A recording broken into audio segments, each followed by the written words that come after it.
Sebelum aku ngevideo yang ini, aku lebih dulu masuk ke rumah. Jadi di saat itu garasi masih full sama sampah, banyak serangga juga mulai dari kelabang dan kecoa.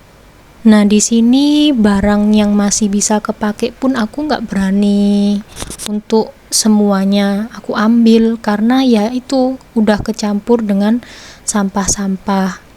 Terlebih rumahku ini kan bocor dan ada beberapa plafon yang ambrol. Jadi memang sampah-sampahnya yang banyak itu kecampur dengan air hujan, air bocoran. Otomatis kalian bisa bayangin sendiri kan baunya bagaimana. Nah, kalau yang ini bukan rumah sih, ini lautan sampah atau TPS aku nggak tahu. Di sini aku sampai masuk cuman buat nyari foto kelulusan SMK aku sama opa, dan ternyata aku nggak dapetin itu soalnya ikut kebuang. Dan ya aku sedih banget pas itu aku masuk ke sini, aku ngevideo sambil nahan sesak napas, nahan nangis. Bahkan ya bukan nahan lagi, ya emang udah nangis dan udah sesak napas. Dan ini sampah-sampahnya sampai dibawa sama truk segede itu. Nah ini kondisi setelah sebagian sampahnya udah dikeluarin. Nah ini sisa sampah dari kamar oma. Udah ya bentukannya seperti itulah ya. Aku juga mau jelasin kenapa semuanya di aku. Ya karena opa omaku tuh punya 4 orang anak, tapi keempatnya nggak ada yang normal. Dan cucunya cuman sisa aku, ya udah jadi tanggung jawabku semua. Ini kondisi kamar keluarga, ada kamar mandi dalam yang ditempati sama oma sama omku, kadang ada tanteku, tapi sering-seringnya tanteku nggak di rumah sih. Di situ kelihatan plafonnya udah bolong ya, karena udah ambrol sebelumnya. Dan aku nggak tahu kalau kondisi di dalam nih udah bener-bener rusak semua dan penuh sampah, bahkan di halaman belakang ya tuh penuh sampah. Tapi ini udah nggak ada sampahnya karena udah dikeluarkan, tapi bekas-bekasnya masih terlihat sangat jelas. Buat aku ini adalah bom waktu dari mamaku sendiri. Nggak ngerti kok bisa sampai tempat nyimpan piring pun jadi sepenuh itu dengan sampah. Dan seperti biasa, mesin cuci yang udah rusak aja isinya ya cucian yang ditumpuk sama mamaku. Ember juga isinya cucian sampai udah gak berbentuk lagi.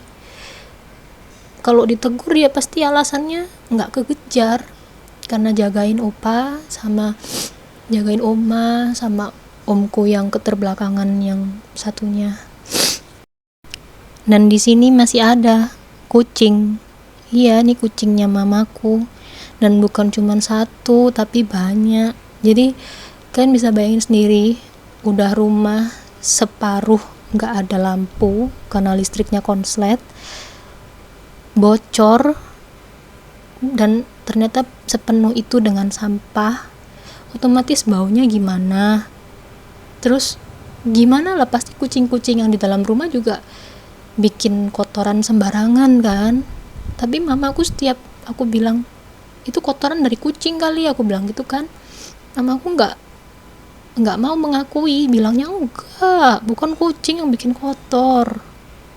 Kan sekarang lihat sendiri kamar mandi aja gimana bentukannya. Kayak aku nggak ngerti terus selama ini mandinya tuh gimana. Pantas aja opaku selalu duduk di teras, nggak mau di dalam rumah.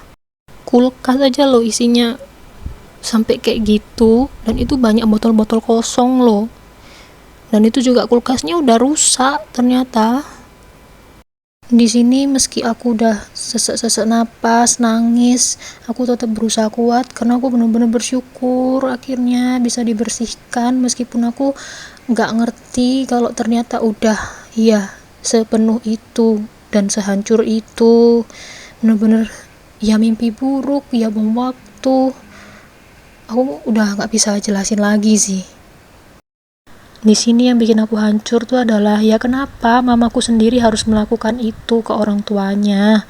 Ngapain orang tua udah lanjut usia masih dikasih rumah yang penuh sampah, Opa udah gak bisa melihat. Oma cuma bisa melihat bayangan aja. Ya intinya sama-sama gak bisa melihat. Bener-bener penuh, sangat penuh. Ini kasur juga udah bentukannya seperti itu. Baunya di sini gak bisa diungkapkan lagi. Tapi aku bersyukur bener-bener karena banyak yang bantuin dari teman gerejanya Opa dan dari kelurahan. Beberapa saudara-saudara Opa juga masih ada yang kirim bantuan dan aku benar-benar sangat bersyukur. Setelah rumah dibersihkan, dari teman-teman gereja Opa membantu untuk merenovasi rumah agar layak untuk dihuni lagi. Dan sekian untuk video pembersihan rumah di Maret 2020.